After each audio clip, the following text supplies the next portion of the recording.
नमस्कार दोस्तों। तो आज हम हमारे YouTube चैनल दृष्टि हरियाणा पे मैथ का कंप्लीट कोर्स लेके आ रहे हैं। ठीक है। तो जो रेगुलर हमारी क्लासेज रहेंगी, पहला टॉपिक जो है हमारा वो है नंबर सिस्टम,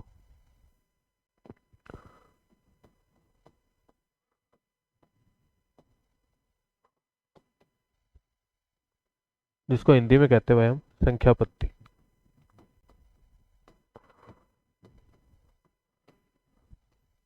ठीक है, जिसको हम क्या कहते हैं, संख्या पत्ती। तो जो नंबर सिस्टम है वो हमारे पास क्या है कि नंबर सिस्टम है जो वो रिप्रेजेंट करने के लिए नंबर्स को जिसमें हम रिप्रेजेंट करते हैं उसको हम क्या बोलते हैं भाई, नंबर सिस्टम बोलते हैं। ठीक है। तो नंबर्स को रिप्रेजेंट करने का जो एक सिस्टम है उसको हम नंबर सिस्टम बोलते हैं, और जो हमारे एग्जाम में आता है वो है हमारे पास डेसिमल सिस्टम। वो हमारे पास कौन सा है भाई, डेसिमल सिस्टम। वैसे नंबर सिस्टम हमारे पास बाइनरी सिस्टम भी होता है। ठीक है, लेकिन जो हमारे पेपर में आएगा वो कौन सा आता है भाई, डेसिमल सिस्टम। तो आज की जो क्लास होगी वो होगी हमारी नंबर्स के बारे में जानने के लिए भाई, कि किस किस प्रकार के नंबर होते हैं, उनका क्लासिफिकेशन करना। वो चीजें हम आज सारी इस क्लास में पढ़ेंगे। ठीक है भाई, तो क्लास करते हैं शुरू में। पहली जो चीज है वो है हमारे पास क्लासिफिकेशन ऑफ नंबर्स, संख्याओं का वर्गीकरण करना। संख्याओं का वर्गीकरण कैसे होगा, जो नंबर होता है हमारे पास वो है कॉम्प्लेक्स नंबर। ठीक है भाई, कौन सा नंबर, कॉम्प्लेक्स नंबर। तो कॉम्प्लेक्स नंबर सम्मिश्र संख्याएं, ऐसी संख्याएं जिसमें दो पार्ट होते हैं भाई, एक तो रियल और एक इमेजनरी। ठीक है, एक तो क्या होता है रियल पार्ट और दूसरा होता है हमारे पास इमेजनरी। तो जो कॉम्प्लेक्स नंबर होते हैं उनको हम डिनोट किस प्रकार करते हैं भाई, तो थोड़ा सा कॉम्प्लेक्स नंबर के बारे में जाने एक बार। तो कॉम्प्लेक्स नंबर को डिनोट कैसे करेंगे भाई, कॉम्प्लेक्स नंबर जो होता है वो होता है हमारे पास a प्लस आइटा बी की फॉर्म में। किसकी फॉर्म में, a प्लस आइटा बी की फॉर्म में। इसके दो पार्ट होते हैं, जो ये a है हमारे पास, ये है हमारे पास रियल पार्ट इसका, और जो ये आइटा लग के आ गया ये हमारे पास होता है इसका इमेजनरी पार्ट। ये हमारे पास क्या होता है इसका इमेजनरी पार्ट। रियल मतलब वास्तविक संख्या, जो वास्तविक संख्या होगी वो, और इमेजनरी मतलब काल्पनिक। जिसके साथ आइटा लग गया वो हमारे पास कौन सा पार्ट होता है भाई, इमेजनरी पार्ट होता है। इसमें जो है थोड़ा सा अगर इसको हम और वो करके देखें, तो जो a प्लस आइटा बी, इसको हम डिनोट करते हैं z से। ठीक है, ये एक कॉम्प्लेक्स नंबर है जिसको हम डिनोट करेंगे किससे, z से डिनोट करेंगे भाई। इसके बाद एक आता है इसका कंजुगेट, कंजुगेट जिसको हम बोलते हैं हिंदी में भाई संयुग्मी। हिंदी में क्या कहते हैं इसको, संयुग्मी। जो कंजुगेट है वो क्या होता है कि अगर आपके पास ये बीच वाला साइन प्लस का है तो ये हमारे पास क्या आएगा भाई, इसको हम डिनोट करेंगे जेड बार से। तो ये होगा हमारे पास a plus A minus iota B. अगर आप प्लस का साइन है बीच में तो इसमें क्या आ जाएगा हमारे पास a माइनस आइटा बी, और अगर हमारे पास माइनस का साइन है तो ये हो जाएगा a प्लस आइटा बी। ठीक है भाई, जो साइन होते हैं वो हमारे पास क्या हो जाते हैं, चेंज हो जाते हैं। अगर प्लस का साइन है तो कौन सा आएगा, माइनस का साइन, और अगर माइनस का साइन है तो कौन सा साइन आ जाएगा, प्लस का साइन। तो इसको बोलते हैं हम कंजुगेट संयुग्मी। ठीक है। दूसरा हमारे पास क्या होता है, अगर मैं इसका मॉडुलस निकालूं, एक मॉडुलस होता है जब हम इसका मान निकालते हैं भाई, तो मान किस प्रकार निकलेगा, ये बराबर होता है हमारे पास under root A square plus B square, imaginary part का स्क्र प्लस हमारे पास किसका, जो रियल पार्ट है उसका स्क्वायर। वो हमारे पास क्या आएगा, इसका कंजुगेट इसका मॉडुलस आता है, इसका मान आता है। ठीक है, और जो मॉडुलस ऑफ जेड है बराबर होता है भाई मॉडुलस ऑफ जेड बार के, दोनों क्या होंगे, बराबर होंगे भाई। कंजुगेट का मॉडुलस और नंबर का मॉडुलस दोनों क्या होते हैं, बराबर होते हैं भाई। उसके बाद जो नंबर है ये दोनों बराबर नहीं होते भाई। Modulus Z, Z complex number जो जेड है उसका मॉडुलस बराबर नहीं होगा। इनका क्या बराबर होता है, इनका केवल मॉडुलस बराबर होता है भाई। क्या बराबर होता है, केवल इनका मॉडुलस बराबर होता है। तो इमेजनरी पार्ट में ज्यादा से ज्यादा मैक्सिमम आपके पास यही सवाल बन सकते हैं भाई हमारे पेपर में। या तो वो क्या पूछेगा, उसका कंजुगेट पूछ लेगा या फिर उसका मॉडुलस पूछ लेगा। कंजुगेट क्या होंगे, कंजुगेट हमारे पास वो होते हैं जो आप क्या करोगे, अगर प्लस का साइन नंबर के बीच में है तो यहाँ माइनस का साइन आ जाएगा, अगर माइनस का साइन बीच में है तो यहाँ क्या आ जाएगा, प्लस का साइन आ जाएगा। दूसरा क्या पूछता है, मॉडुलस पूछेगा। मॉडुलस क्या होता है भाई, अंडर रूट ए स्क्वायर प्लस बी स्क्वायर। ठीक है भाई, तो दो पार्ट होते हैं हमारे पास, एक तो रियल और एक इमेजनरी। तो रियल और इमेजनरी हमारे पास जो अलग अलग नंबर हो गए दोनों, तो आगे हम इनको जब क्लासिफाई करेंगे दोनों को, तो सबसे पहले हम सीखते हैं इमेजनरी नंबर के बारे में। जो काल्पनिक संख्या है वो क्या होगी, तो जो काल्पनिक संख्या है हमारे पास, इसको हम डिनोट करते हैं, अभी बताया भाई, आईटा से। इसको किससे डिनोट करेंगे हम, आईटा से डिनोट करेंगे। और जो इमेजनरी नंबर का पार्ट हमारे पास आईटा हो गया, और आईटा का मान होता है वो किसके बराबर होता है भाई, अंडर रूट -1 के। आईटा का मान किसके बराबर होगा, अंडर रूट -1 के। और अगर आप आईटा स्क्वायर करोगे तो ये बराबर हो जाता है हमारे पास -1। ये किसके बराबर आएगा भाई, -1 के।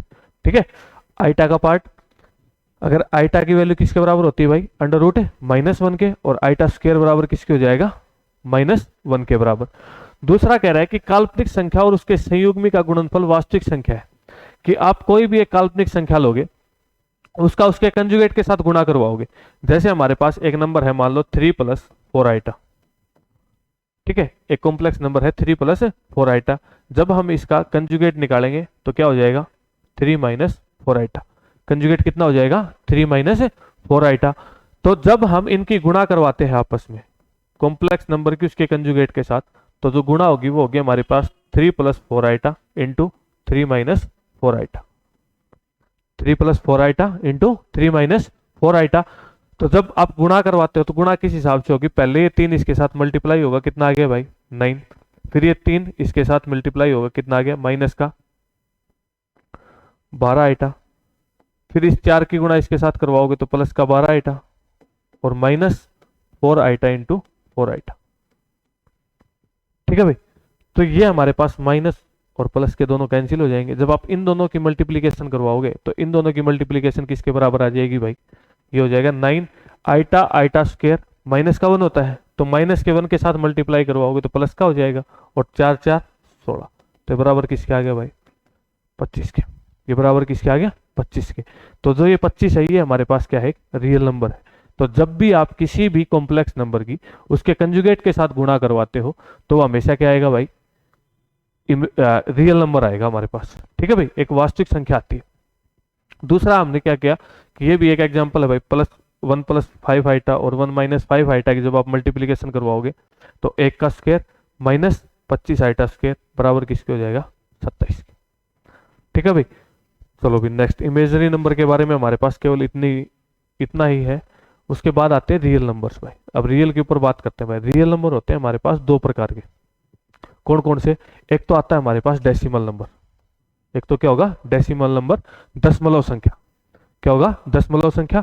दूसरा आते हैं हमारे पास इंटीजर्स, पूर्णांक। दशमलव संख्या जिसमें हमारे पास पॉइंट आएगा बीच में, वो हमारे पास कौन सी हो जाएंगी, दशमलव संख्या, डेसिमल नंबर। और इंटीजर्स मतलब पूर्णांक, जो -∞ से +∞ तक होते हैं हमारे पास। ठीक है, जो क्या होंगे, -∞ से लेके +∞ तक।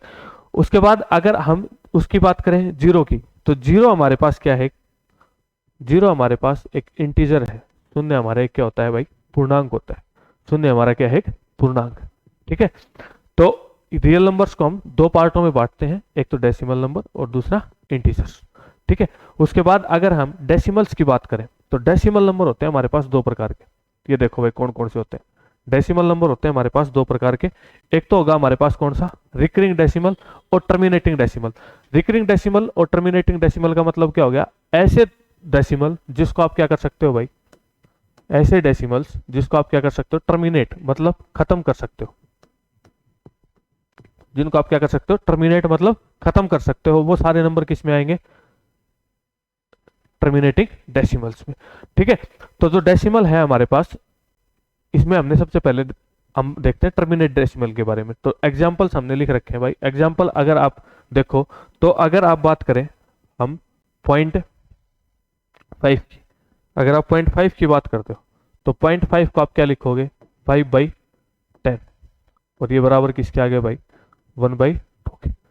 बराबर किसके आ गया, 1/2 के। तो इसका मतलब यहां हमारा डेसिमल खत्म हो गया, और डेसिमल खत्म हो गया तो वो कौन सी में आ जाएंगे भाई, रिकरिंग डेसिमल, टर्मिनेटिंग डेसिमल्स। ठीक है। दूसरा एक एग्जांपल है हमारे पास 0.1 के ऊपर बार। अगर आप 0.1 के ऊपर बार की बात करते हो तो हमने क्या पढ़ा है भाई कि जो बार होता है वो नीचे आ जाता है हमारे पास 9। देखो ये चीजें अगर थोड़ा सा हम इसको करें, मान लो कि नंबर है हमारे पास 0.3333, ये नंबर चल रहा है हमारे पास, तो हम इसको क्या लिख देते हैं भाई 0.3 के ऊपर बार। ये चीज आई कहां से, हम मान लेते हैं कि ये नंबर है हमारा एक एक्स, एक्स बराबर है 0.333333 और ये चलता जा रहा है। अगर आप दोनों साइड 10 से मल्टीप्लाई करवाओ इसको तो ये क्या आ जाएगा 10x, और ये हो जाएगा 3 पॉइंट, और ये 3 3 3 3 चलता रहेगा। 10 से मल्टीप्लीकेशन करवाएंगे पॉइंट सरक के जाएगा आगे, तो ये आगे 3 पॉइंट है 3 3 3। तो अब आप इसको लिख सकते हो भाई 10x बराबर, इसको अगर मैं 3 लिखूं प्लस में ये जो 0.33 है इसको लिख सकते हैं, क्योंकि एक 3 आने से इस नंबर पे फर्क नहीं पड़ेगा, ये तो 3 3 3 3 आगे रिपीट होता चला जाएगा।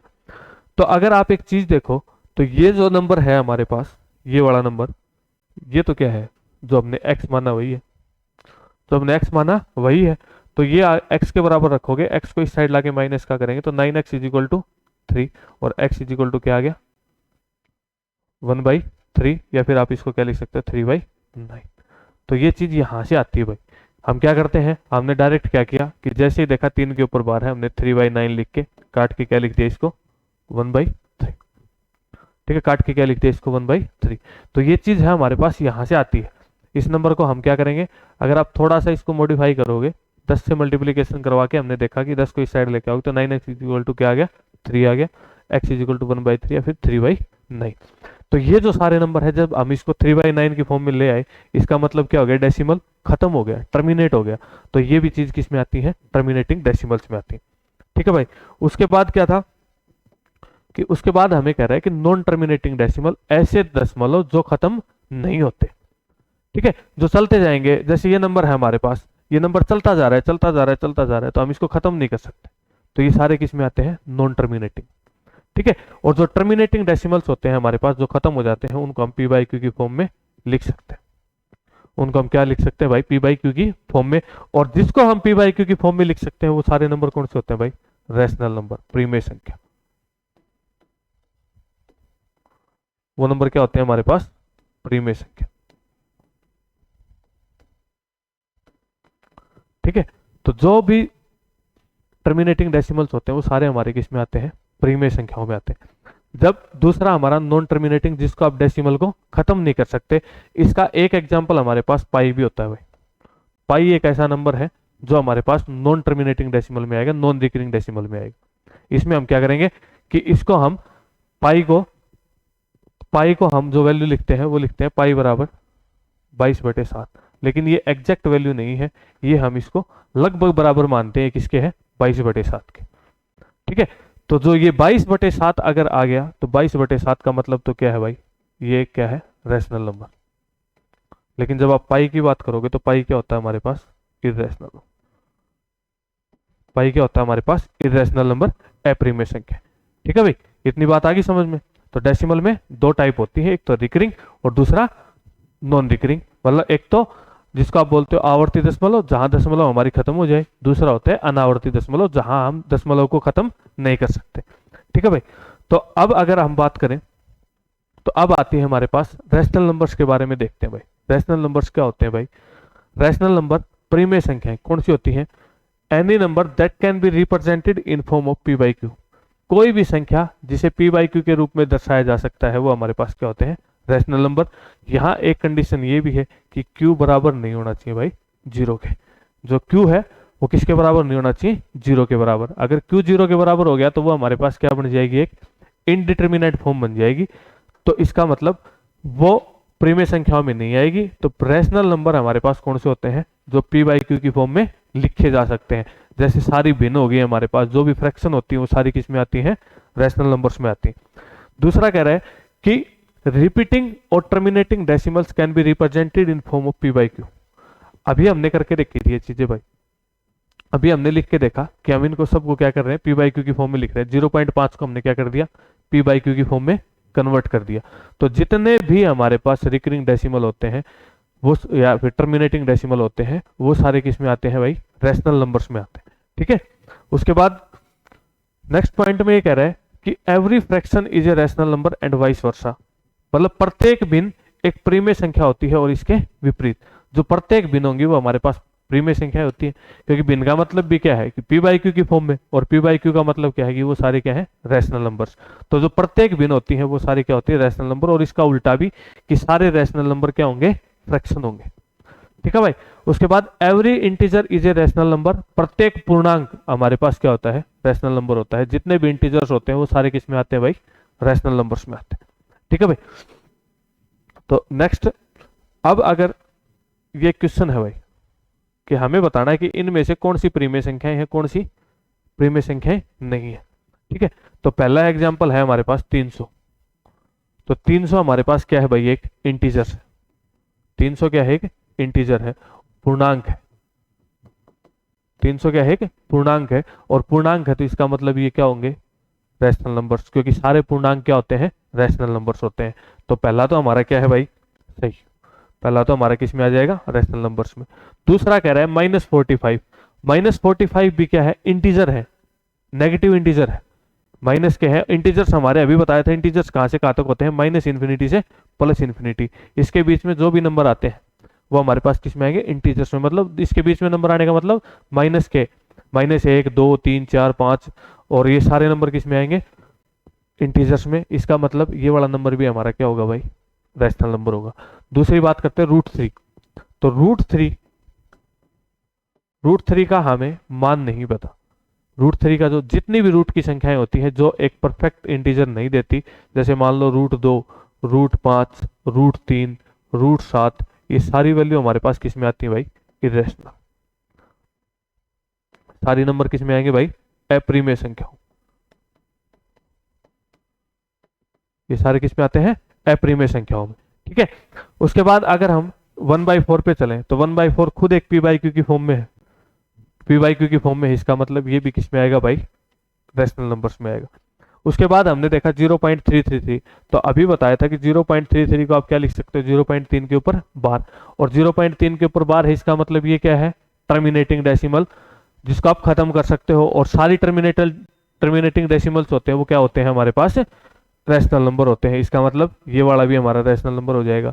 -2.77, तो आप इसको तोड़ के लिख सकते हो 277/100। तो ये भी इसको आप पी बाई क्यू की फॉर्म में लिख दिया, तो पी बाई क्यू की फॉर्म में लिख दिया तो ये भी हो जाएगा। पाई का हमने बताया था कि पाई हमारे पास क्या होता है इरेशनल नंबर। ठीक है, पाई हमारे पास क्या होता है इरेशनल नंबर। तो हमारे पास कौन सा ऑप्शन हो जाएगा भाई ये वाला सेकंड ऑप्शन। ठीक है भाई। तो कौन सा ऑप्शन हो जाएगा सेकंड ऑप्शन हो जाएगा कि ये सारे हमारे पास नंबर्स जो हैं वो क्या है रैशनल नंबर्स। ठीक है भाई, आई बात समझ में, कर लोगे। चलो तो भाई नेक्स्ट पे। नेक्स्ट क्वेश्चन क्या कहता है कि भाई which of the following statement is true, कि इनमें से कौन सी स्टेटमेंट सही है और कौन सी गलत है ये बताना है। पहला है summation of 2 irrational number must be irrational, कि आप किसी भी 2 इरेशनल नंबर का जोड़ करोगे तो वो हमारे पास मस्ट बी इरेशनल, वो इरेशनल ही होना चाहिए। तो ये बात सही है या गलत। जैसे आप कोई भी 2 नंबर ले लो इरेशनल, ठीक है भाई। एक हमने ले लिया √2, क्या है रैशनल नंबर है, इरेशनल नंबर है हमारे पास अप्रीमेय संख्या। दूसरा हमने ले लिया -√2, ये भी इरेशनल नंबर है अप्रीमेय संख्या है। और जब आप इन दोनों को जोड़ोगे तो जोड़ते ही क्या हो गया कट गया, और ये क्या आ गया 0। और 0 हमारे पास क्या होती है इंटीजर, पूर्णांक है 0, और 0 पूर्णांक है। इसका मतलब ये तो क्या आ गई रैशनल आ गई, ये तो क्या आ गई रैशनल। और ये कह रहा है मस्ट बी का मतलब क्या हो गया कि कंफर्म है कि यही होगा। जब आप 2 नंबर को जोड़ोगे 2 इरेशनल नंबर को जोड़ोगे तो वो कंफर्म है कि वो क्या आएगा इरेशनल ही आएगा। लेकिन ये हमारा यहाँ गलत हो गया, तो इसका मतलब पहली वाली स्टेटमेंट तो क्या है भाई गलत। ठीक है। दूसरी स्टेटमेंट में कह रहा है product of 2 irrational number must be irrational, कि 2 इरेशनल नंबर की गुणा क्या है इरेशनल ही होगी। मस्ट बी का मतलब आप 2 एग्जांपल लो √2 मल्टीप्लाई बाई √3, तो ये तो हमारे पास क्या आ जाएगा √6। ठीक है। लेकिन अगर मैं √2 का मल्टीप्लाई √2 के साथ करवा दूं तो ये कितना आ गया 2 आ गया, और 2 आ गया तो इसका मतलब क्या है 2 तो क्या है, इंटीजर है, इंटीजर है तो रैशनल नंबर है। इसका मतलब ये वाली स्टेटमेंट भी क्या होगी भाई, गलत। ठीक है, मे बी का केस लग सकता है कि हो सकता है कि रैशनल नंबर आ जाए, लेकिन मस्ट का केस नहीं बनेगा। अगले में कह रहा है product of to rational number may be irrational. ये कह रहा है कि दो रैशनल नंबर का product may be irrational, irrational हो सकता है। जब आप दो रैशनल नंबर की गुणा करवाओगे तो वो कभी इरेशनल आएगा, कभी नहीं आएगा भाई। दो रैशनल नंबर आपने जैसे मान लो 4 की गुणा 4 के साथ करवा दी, तो ये क्या रहेगा 16।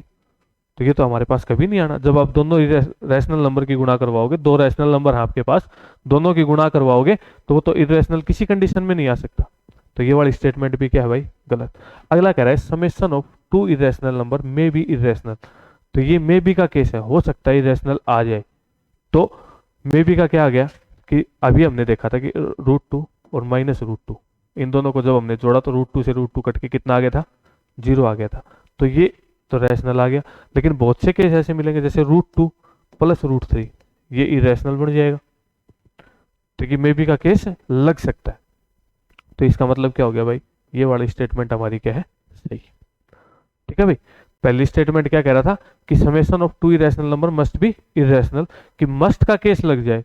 तो मस्ट का केस हमने क्या कर दिया, मस्ट के केस में हमें केवल एक एग्जाम्पल ऐसा चाहिए जो इसको सेटिस्फाई ना करे। ठीक है, एक ही एग्जाम्पल ऐसा चाहिए जो इसको सेटिस्फाई ना करे, और हमने वो एग्जाम्पल लेके देखा रूट प्लस √2 और -√2 से। ठीक है भाई, कर लोगे, आगे बात समझ में। चलो तो भाई नेक्स्ट पे। नेक्स्ट में हमारे पास क्या है भाई, sum of two irrational number A and B is 0, what can be said about their product. कि दो नंबर है, उनका क्या है, टू इरेशनल नंबर है हमारे पास जिनका जोड़ 0 है।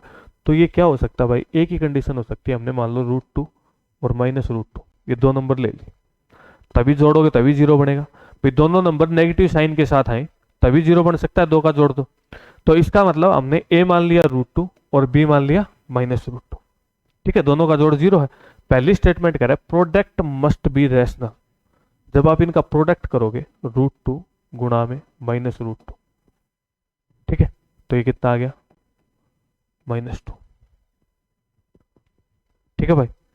और अगर आपने मान लो √2 गुणा में -√3 गुणा √3, किन्हीं भी दो नंबर सेम की गुणा करवानी पड़ेगी तभी जोड़ 0 बनेगा। ठीक है, तो इसका मतलब ये हमारे पास क्या होगा, must be rational, rational number ही बनेगा। प्रोडक्ट मस्ट बी इरेशनल, ये वाली बात तो गलत होगी। यदि ये एक ही ऑप्शन हमारे पास आ ही गया तो आगे आपको चेक करना है ही नहीं भाई। पहला ऑप्शन आ गया कि जब आप दोनों की गुणा करवाओगे तो हमारे पास क्या बनेगा, रैशनल नंबर बनेगा। तो हमने एग्जाम्पल लेके देखा, ये तभी सेटिस्फाई होगा जब हमारे पास दोनों नंबर क्या होंगे भाई, माइनस के साइन के साथ। तो इसका मतलब क्या है कि a प्लस बी बराबर 0 के, इसका मतलब क्या है, आप लिख सकते हो a बराबर किसके है, -b के।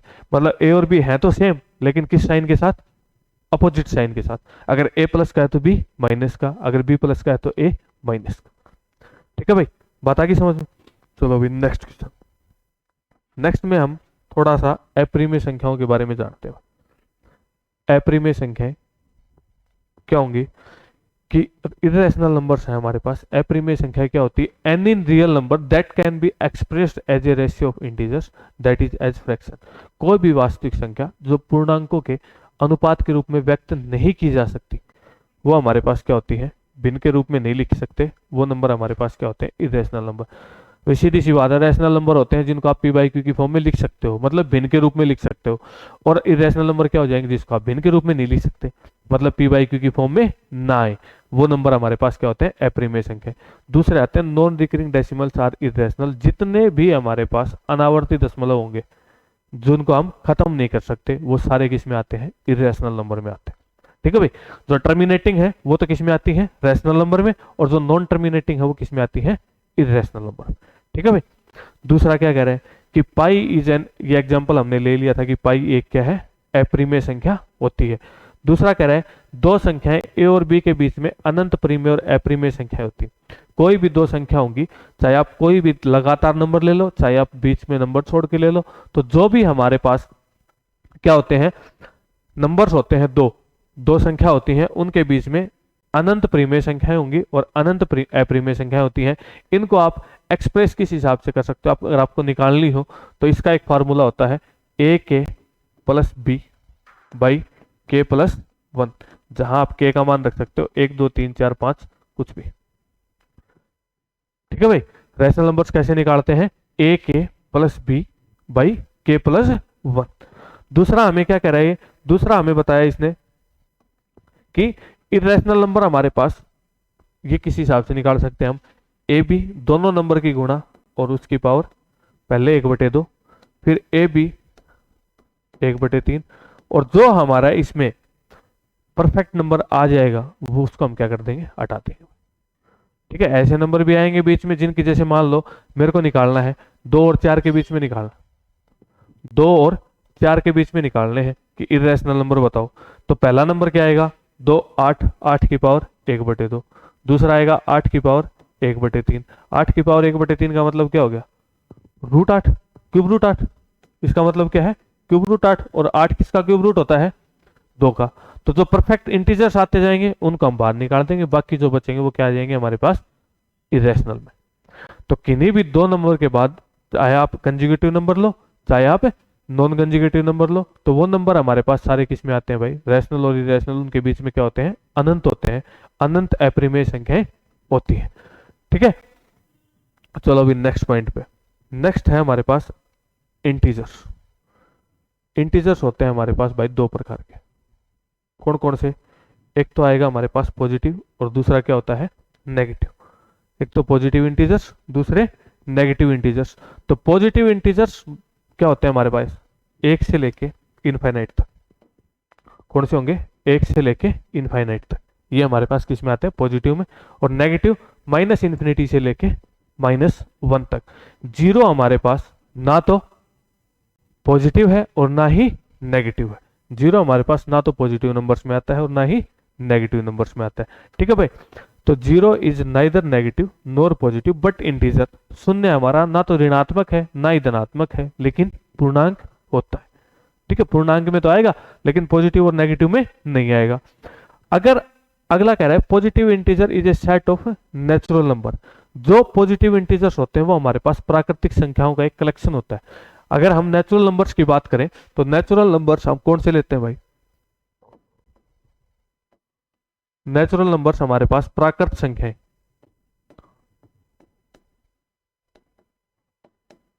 प्राकृत संख्याएं हमारे पास कौन सी आती हैं भाई, 1 2 3 4, 1 से लेके इनफाइनाइट तक। और यही तो हमारे पास क्या है भाई, क्या है, पॉजिटिव इंटीजर्स। यही हमारे पास क्या है, पॉजिटिव इंटीजर्स। दूसरा, पॉजिटिव इंटीजर्स में अगर आप जीरो को मिला लो, अगर आपने जीरो को पॉजिटिव इंटीजर्स में मिला लिया, इसका मतलब अब वो क्या बन जाएंगे भाई, पूर्ण संख्याएं का समुच्चय हो जाएगा, एक पूर्ण संख्याओं का कलेक्शन हो जाएगा। क्योंकि जो होल नंबर्स होते हैं वो हमारे पास कहां से स्टार्ट होते हैं भाई, जीरो से। जो होल नंबर्स होते हैं, पूर्ण संख्याएं, वो हमारे पास कहां से स्टार्ट होती है, 0 1 2 3 4, और ये कहां तक चलती है भाई, इनफाइनाइट तक। ठीक है, तो जैसे ही हमने पॉजिटिव इंटीजर्स में किसको मिलाया, जीरो को मिलाया, तो ये हमारे पास क्या बन गए, पूर्ण संख्या बन। ठीक है भाई, तो अब अगर हम बात करें नेगेटिव एक पॉइंट की, ये क्वेश्चन करते हैं भाई आखिरी इस क्लास का। ठीक है, फिर नंबर्स के बारे में पढ़ेंगे आगे, पॉजिटिव और नेगेटिव के बारे में आगे। ये कह रहा है कि which of the following statement is definitely true. अगर आप किन्हीं भी दो पॉजिटिव नंबर्स की तीसरे नेगेटिव नंबर के साथ गुणा करवाओगे, जैसे मान लो आपने प्लस का 2 प्लस का 3 और माइनस के 4 से गुणा करवाई, तो ये कितना आएगा भाई, 6 × 24, लेकिन माइनस का, लेकिन किसका आएगा, माइनस का। तो जैसे ही आप दो पॉजिटिव इंटीजर्स की गुणा तीसरे नेगेटिव के साथ करवाओगे तो ये नेगेटिव बनता है, लेकिन ये क्या कह रहा है भाई, पॉजिटिव। तो पहली वाली स्टेटमेंट गलत होगी।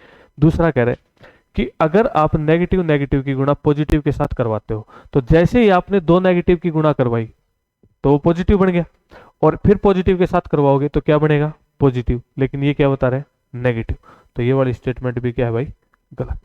अगले में कह रहा है कि नेगेटिव की पावर 4, अगर आप नेगेटिव की पावर 4 करोगे, किसी भी नंबर की पावर, किसी भी नेगेटिव नंबर की पावर, अगर इवन नंबर है 2 4 6 8, इवन नंबर है तो वो क्या बन जाती है हमारे पास, पॉजिटिव हो जाती है। इसका मतलब जैसे ही आपने इसकी पावर की तो ये तो क्या बन गया भाई, पॉजिटिव बन गया।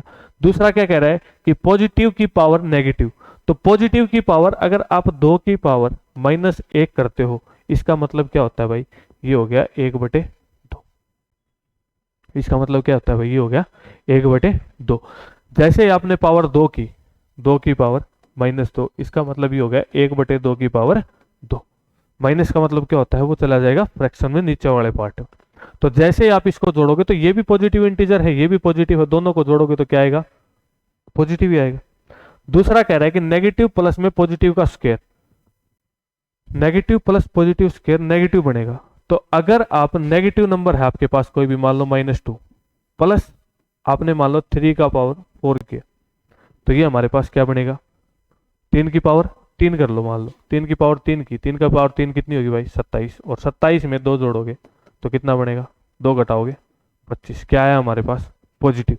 इसका मतलब ये भी हमारे पास क्या है भाई, गलत। तो एक स्टेटमेंट सही है, कौन सी भाई, तीसरा ऑप्शन।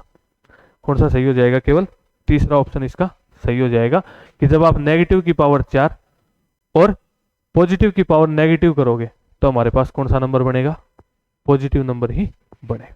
ठीक है भाई, तो आज की क्लास में इतना ही, बाकी पढ़ेंगे हम अगली क्लास में पॉजिटिव और नेगेटिव इंटीजर्स के बारे में। ठीक है भाई, तो तब तक वीडियो को शेयर करना भाई,